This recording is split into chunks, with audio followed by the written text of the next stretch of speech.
যে চতুষ্পদ প্রাণীগুলা দোজগে যাবে না, বরং কিতাব ঘাটলে দেখা যায় কিছু প্রাণী জান্নাতেও যাবে। কিছু প্রাণী কি ওলামা বলে শুনে আসতেছি, আসহাবে কাহাফের কুকুর জান্নাতে যাবে। শুনে আসতেছি কওমে সালের উট জান্নাতে যাবে। শুনে আসতেছি আরো অনেক প্রাণী আছে যারা জান্নাতে যাবে।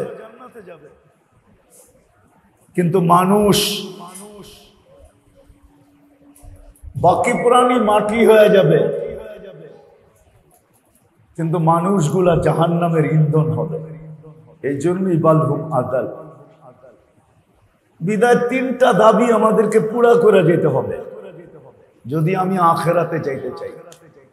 আর যদি যাইতে না চাই, বাঁচা তো যাবে না। এটাই সত্য। কবি এটাই বুঝায়, যদিও নাকি লাগাও, যদিও নাকি পালাও তুমি আকাশেতে লাগিয়ে সিঁড়ি। সিঁড়ি লাগায় পালাইলেও কিন্তু মৌত থেকে পালানো যাবে না। কোরআন এটাই বলে, আইনাল নাফায়, কোথায় ভাঙবে, ইল্লা বিসুলতান, আমার রাজত্বের বাহিরে, এটা কখনো না। ফানফিরু ওয়ালা তানফিরু ইল্লা বিসুলতান, ভাগার কোনো সুযোগ নাই। উঠাউঠি না করি, আমি কথা গুছায় নিয়ে আসতেছি, লম্বা হবে না। আশা করি 11টার উপরে 2-4-10 মিনিট যেতে পারে, আর বেশি যাবে না। কথাকে গুছায় নিয়ে আসতেছি। বিদায় আমাকেও তিনটা দাবি পুরা করে যেতে হবে। নিজেকে মানুষ হিসাবে পৌঁছাইতে হবে, নিজেকে মুসলমান হিসাবে কবরে পৌঁছাইতে হবে, নিজেকে উম্মতি মুহাম্মাদি হিসাবে কবরে পৌঁছাইতে হবে। যদি আমি মানুষ হিসাবে পৌঁছতে পারি, তাহলে আল্লাহর নেয়ামতের ইহসানের বদলা হবে, নাইলে বদলা হবে না। যদি মুসলমান হিসাবে পৌঁছাইতে পারি নিজেকে কবরে, তাইলে ইহসানের বদলা হবে, নাইলে হবে না। যদি উম্মতে মুহাম্মাদি হিসাবে যাইতে পারি, তাইলে ইহসানের বদলা হবে, দয়ার বদলা হবে, নাইলে হবে না। তিনটার বিশ্লেষণের সময় এখন আর নাই। যে মানুষ হিসাবে যাইতে পারলে কি লাভ হবে, মুসলমান হিসাবে যাইতে পারলে কি লাভ হবে, উম্মতে মুহাম্মাদি হিসাবে আমি কি বেনিফিট পাবো, কি লাভবান হব উম্মত হিসাবে যাইতে পারলে। হায় হায়, সত্য এটাই। একটা শোনাই ক্ষান্ত করি, উম্মতে মুহাম্মাদি হিসাবে যদি যাইতে পারি, তাহলে সর্বপ্রথম এটা হলো যে কিয়ামতের দিন মাঠে দাঁড়াইতে হবে না ইনশাআল্লাহ। কিয়ামতের দিন আল্লাহ নিজের পাশে, ডাইন পাশে আমাদেরকে স্টেজে দাঁড় করাবে। আল্লাহর পক্ষে সাক্ষী হিসাবে দাঁড় করাবে। আসামিদের কাতারে আমাদেরকে দাঁড় করাবে না। যদি উম্মত হিসাবে যাইতে পারি, কিয়ামতের মাঠে সর্বপ্রথম লাভ এটা হবে। জালালউদ্দিন সুয়ুতী রহমতুল্লাহ আলাইহি না লিখলে আমি বলতাম না কোনোদিন। আর কোরআনও এটার ইঙ্গিত দেয়, শুহাদা আলান নাস। কিয়ামতের দিন আল্লাহ আমাদেরকে সাক্ষী হিসাবে দাঁড় করাবে সমস্ত উম্মতের উপরে।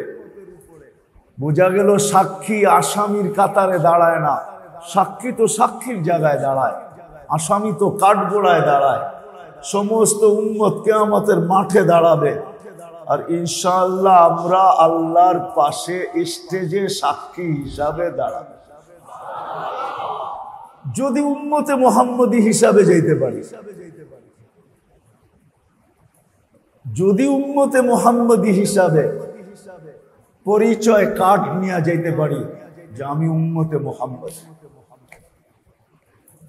যদি প্রমাণ দিতে পারি, তাহলে রব্বে কাবার কসম বলবেন হিসাব কিতাব, এটাও শোনায় দেই, হিসাব কিতাব পর্দার ভিতরে হয়ে যাবে, পর্দার ভিতরে। বাকিগুলা শোনাইলে ওলামাও হজম করতে পারবে কিনা সন্দেহ আছে আমার, এই জন্য ওগুলা শোনাইতে চাইতেছি না।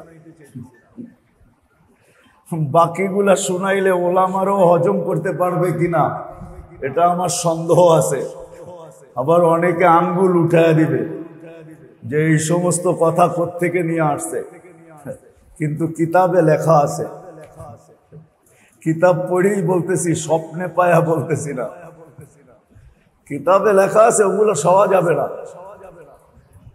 তো তিনটা আল্লাহর ইহসান, তিনটার বদলা দিয়া যেতে হবে। এটাই কোরআন ইঙ্গিত করে, আহসিন কামা আহসানাল্লাহু ইলাইক। আহসিন কামা আহসানাল্লাহু ইলাইক। আল্লাহ বলে, তোর উপরে যে দয়া করছি, তুইও আমার উপরে ওই দয়া কর। চলা তো যাইতে হবে। দুনিয়ার পরিচয় পরিচিতি কাজে দিবে না।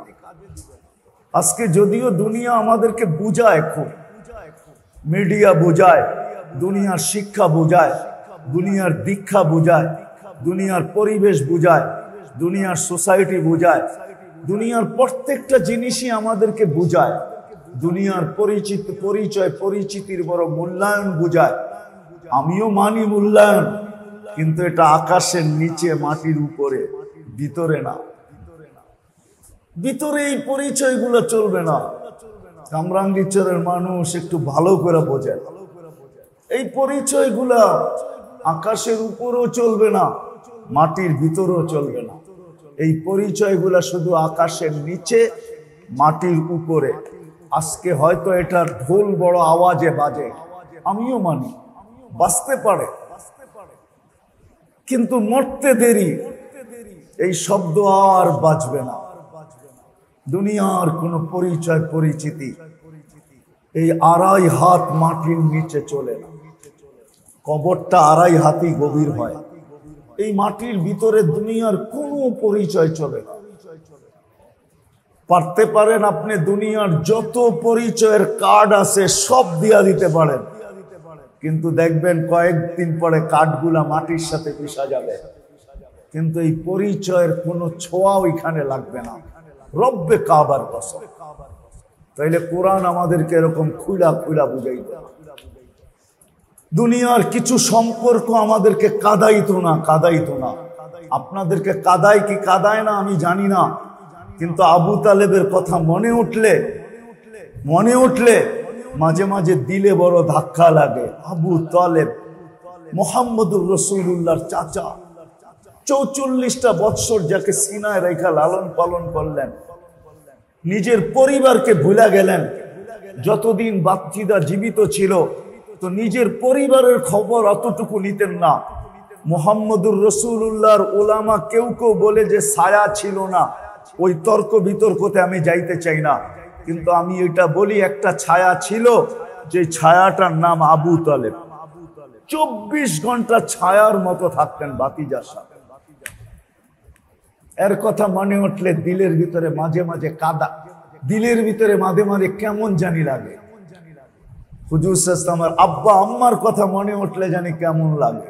আমেনা, হ্যাঁ, যার পেটে মুহাম্মদুর রাসূলুল্লাহ। আপনি চিনেন না মুহাম্মদুর রাসূলুল্লাহকে? আমার সমাজে আলোচনা নাই, শুধু 12ই রবিউল আউয়ালে কিছু জুলুস আর ফুলুস আছে, জুলুস আর ফুলুস আছে। আমি বিতর্ক করতেছি না, উম্মত কিছু জুলুস আর ফুলুস হয়, আর কিচ্ছু হয় না। সারা বছর কোনো আলোচনা নাই। আপনি চিনেন না মুহাম্মদুর রাসূলুল্লাহকে? কাকে আমেনা পেটে নিছে? যাকে পেটে নেওয়ার জন্য হায় হায় হায় হায় পিছে চলে যেতে হবে। যাকে পেটে নেওয়ার জন্য বহুত মহিলা শত উট অফার করছে, শত উট। উঠান তারিখ দেখেন। হুজুর সাল্লাল্লাহু দাদার দাদা বাজারে ঘুরতেছিলেন, শত উট অফার করছে।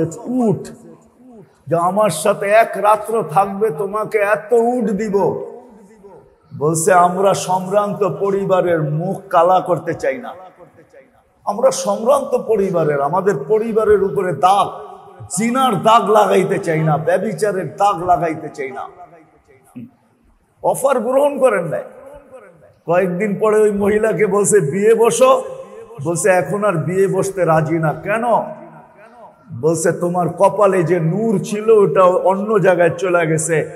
আমিও কোনো ব্যভিচারী মহিলা না, কিন্তু আমি ওই নূরের জন্য উটের অফার দিয়ে আমার পেটে আনতে চাইছিলাম। এরকম একটা না 10টা কাহিনী কিতাবে লেখা আছে। আপনি মুহাম্মদুর রাসূলুল্লাহ চিনেন না, যার পেটে আসছে আমেনা বিনতে ওহাব, আপনি আমেনা কো চিনেন না? কেমন মহিলা!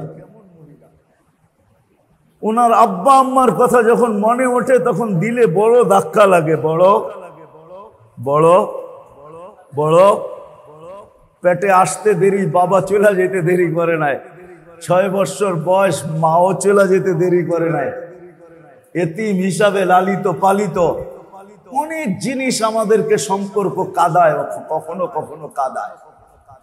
কোরআনের দিকে তাকাইলে দেখা যায় তো দুনিয়ার কোনো সম্পর্ক কাজে লাগবে না, কোনো পরিচয় কাজে লাগবে না, পরিচিতি কাজে লাগবে না।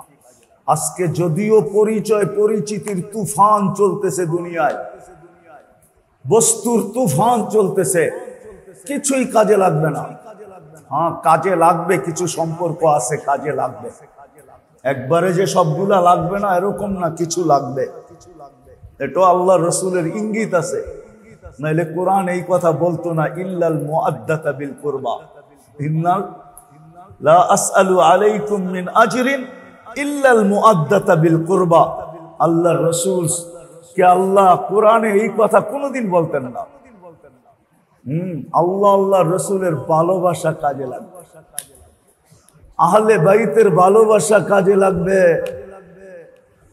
হুজুর সাল্লাল্লাহু আলাইহি ওয়াসাল্লামের ফ্যামিলির ভালোবাসা কাজে লাগবে।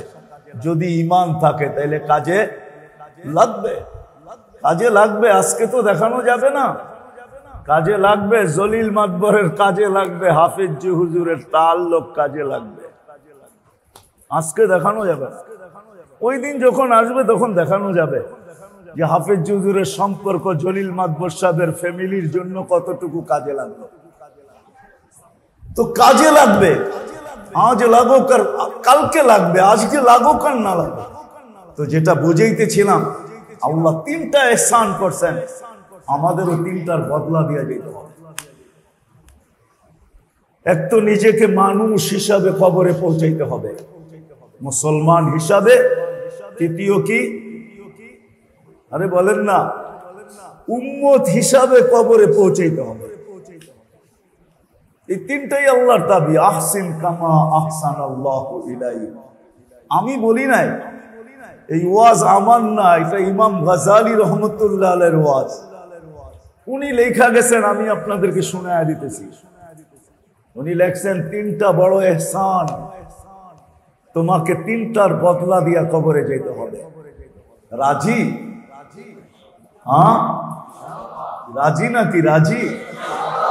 পাক্কা? হ্যাঁ, বিলকুল। মনের থেকে না মুখের থেকে? নামান নামান নামান, নাইলে কিন্তু ফতুয়া দিয়া দিব। আমার ফতুয়া না, আব্দুল কাদের জিলানী রহমতুল্লাহ আলাইহির ফতুয়া, পীরানে পীরের ফতুয়া। আব্দুল কাদের জিলানী রহমতুল্লাহ আলাইহি পীরানে পীর, বড় পীর আব্দুল কাদের জিলানী রহমতুল্লাহ আলাইহির ফতুয়া। ফাথুর রব্বানীতে লেখা আছে, লিসানুকা মুমিন কলবুকা মুনাফিক। তোর মুখটা তো মুসলমান বটে, কিন্তু তোর মনটা মুনাফিক। তুই মুখে একটা বলিস, মনে আরেকটা, এটার নামই মুনাফিক। কিন্তু জবান আর মুখ এক কইরা যে আমি 3টা বদলা দিয়েই কবরে যাইতে চাই, এছাড়া যাইতে চাই না। রাজি? হ্যাঁ, ওয়াদা? পাক্কা? আল্লাহ আমাদেরকে কবুল করেন।